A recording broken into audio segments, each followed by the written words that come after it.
청년 취업 프로젝트 연구소의 이승우입니다. 저는 1990년 8월 한국산업인력공단의 국가기술 자격증이 전산화되면서 2004년 정도까지 약 15년간 국가기술 자격증 최다 보유자의 위치를 차지하였습니다. 지금 이제 보시는 이 자격증이 제가 젊은 시절부터 해서 대략 98년도까지 자격증을 하고 그 이후는 또 사업을 하면서 많이 있긴 했습니다만 이 자격증들을 참고로 보시면 될 것 같습니다. 그런데 이제 왜 이 십수년이 지난 이제 와서 이런 거창한 이름을 걸고 나서게 되었을까요? 최근의 상황을 보면 청년들 취업이 무척 어려웠던 20년 전의 IMF 상황과는 또 다른 어려움들이 우리의 수많은 청년들에게 부담 지어지고 있기 때문입니다. 저는 20년 전 IMF 사태 당시 코엑스에서 열렸던 유네스코 국제직업기술교육 박람회를 기억합니다. 대대적으로 열렸던 당시 행사에서 저는 한국직업능력개발원의 요청으로 강연을 하게 되었는데요. 그 강연의 제목이 자격증 시대의 생존 전략이라는 것이었습니다. 20년이 지난 지금에도 전혀 손색 없는 제목인 것 같습니다. 그때 신문 자료가 마침 이건 제가 어떻게 갖고 있어서 봤습니다. 여기 보시면 희소성 있는 자격증단 취업률이 그리고 그때 저의 사진입니다. 이게 매일경제 1999년 4월 27일 화요일자 신문이네요. 자, 이렇게 제가 신문에 이렇게 실렸었고 그때 강연에 대한 것도 그 뒷자료에 보면 넷째 날에 둘째 줄에 보시면 잘 안 보이시겠지만 자료로 이제 가름해 보겠습니다만 이렇게 제가 그때 특강을 했었는데요.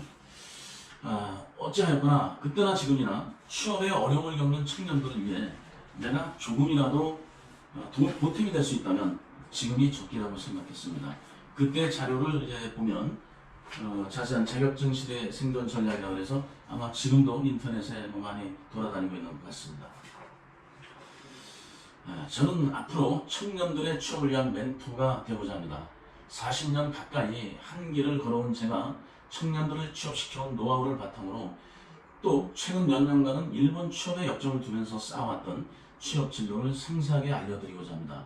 특히 국내외 취업의 근간이 되는 기술 교육 서비스를 무료로 진행하여 드릴 것임을 약속드립니다. 가장 중요한 사항이 되겠습니다. 이 내용이. 자세한 일정은 차차 말씀드리기로 하겠습니다.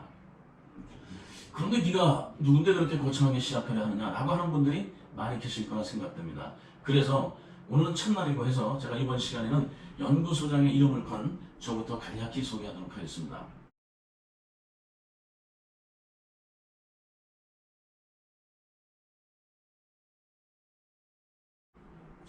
제가 가장 최초 신문에 실리게 된 건 한국일보였습니다. 한국일보 자료, 옛날 신문 자료 내가 찾다 못 찾았지만 우리 자료 이제 보시면 되겠지만 이때가 1990년 8월 10일자 이 신문에 실린 그런 내용입니다. 이게 최초로 제가 신문에 실리게 된 경우인데요. 나중에 한국일보 대표를 역임하셨던 박진열 기자님이셨는데 개인적으로 매우 고맙고 감사한 분입니다. 세상에 저를 처음으로 알려주신 분이니까요. 그때가 이제 인터뷰할 때는 90년 8월 초였던 것 같고 아주 매우 더웠던 날이었던 것 같아요. 신문에 기사 실린 건 8월 12월, 8월 10일자였습니다. 자, 이렇게 한번 신문 사회면에 크게 나오니까 라디오, TV, 잡지, 타 신문 등등 정말 여러 군데에서 인터뷰 요청이 시작했습니다. 제가 사실 자료 보관을 잘 안 했기 때문에 그냥 인터넷 통해서 찾아볼 수 있는 것만 몇 가지 출력해 봤는데요. 여성 잡지에 퀸이라는 잡지가 있었습니다. 이 경우는 또 자료로 보시겠지만 1990년 9월에 실린 사진입니다. 정말 젊은 시절 저의 모습입니다. 이 당시 정신없이 인터뷰했던 기억이 많습니다. MBC TV 이제 아침 방송에도 나갔었고요. 그러다가 이제 잠시 잠잠하다 한 3년쯤 지나면서 중앙일보에서 요청이 와서 또 인터뷰를 하게 되었습니다. 그때 사진은 이와 같이 제 사진을 해놨습니다. 이것도 이제 참고로 보실 수가 있을 텐데요. 그리고 이때도 여기저기서 인터뷰 요청이 쇄도했습니다.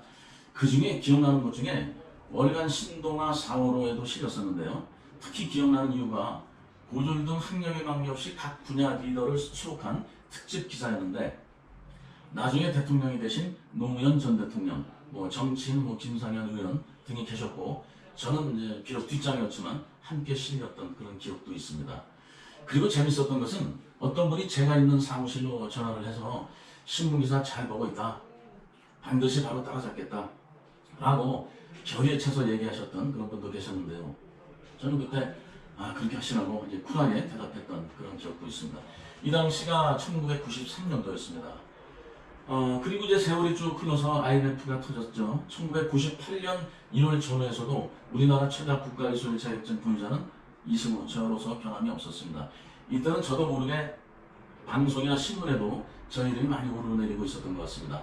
MBC 라디오에 잠깐만이라는 코너에도 제 이름이 나왔었다고 뭐 조카한테 얘기도 들었고, 신문 인터뷰, TV 인터뷰도 이제 꾸준히 하게 되었는데요. 그때 이 신문 자격증 기네스 그 당시에 이제 27개였습니다. 국내 최다 보유 이렇게 해서 98년 1월 15일 그런 자료도 있고, 그러면서 같이 전부 사진이 이 매일경제에도 이렇게 40대 자격증 27개 이렇게 나왔죠. 이때도 사진이 나왔었는데 원 신문 제가 갖고 있지 않아서 기사만 인터넷 보고 이제 확인해서 보여드렸습니다. 그리고 이제 IMF 때인 만큼 뉴스에도 많이 나왔었어요. KBS 뭐 저녁 9시 뉴스에도, 오전 7시에 뉴스에도 이제 뉴스인물로 나왔던 그런 기억도 있습니다. 이 당시에 또 월간지나 주간지 이런 데도 많이 나왔었는데요. 마침 그래도 하나 갖고 있는 게 자격과 직업이라는 그런 책자가 있습니다. 여기에도 제 기사가 실렸었는데 이렇게 자세하게 또 우리 기사가 실린 그런 기억도 있습니다. 뭐 여러 가지 이렇게 이제 서두에 말씀드렸던 유네스코 직업기술박람회 특강 요청을 받고 특강을 하면서 이때 또 에피소드가 뭐가 있냐면, 이 당시에 전에서 EBS 방송국에서 이제 관련 토론회가 있다고 연락이 오고 패널로 출연해달라는 그런 요청도 2번이나 받았는데요. 또 출연 후에는 향후 유명이 될 수 있는 여건도 제공될 거다. 이렇게 참 좋게 많이 말씀을 해주셨습니다만 이제 거절했습니다. 상당히 감사한 말씀이지만 제가 굳이 방송 출연을 거절했던 이유는 스스로를 미화하고 있다는 느낌이 들어서였기 때문입니다. 인터뷰를 거듭할수록 뭔가 자꾸 포장되어 가는 느낌을 지울 수가 없었어요. 그것은 제가 살아온 또는 이 기능 기술 교육을 지켜오고 후학들을 양성해온 사람으로서 옳지 않다고 판단했기 때문입니다. 아무튼 신문 보도 자료를 보면 2004년 6월 2일까지는 제가 국가기술자격증 최다 보유자임이 틀림없다는 것을 알 수 있습니다. 이 기사에 보면 위에는 아마 아까 또 27개, 이 당시가 98년, 그리고 2004년에 보면 국내 자격증 최다 보유자는 이승우 씨로 28대를 갖고 있다. 그렇게 해서 2004년도 6월 2일까지 있는 거 보면 이때도 제가 최다 자격증은 뭐 변함이 없었던 것 같습니다. 그리고 이제 이 이후로는 우리 직업훈련 사업에 이제 매진하면서 미처 관심을 두지 못했습니다. 근데 이제 자격증 관련 얘기니까 한 가지만 더 얘기하겠습니다. 이 자격증 취득 기간 중 94년도 여름인가에 기능장 시험을 본 게 있었습니다.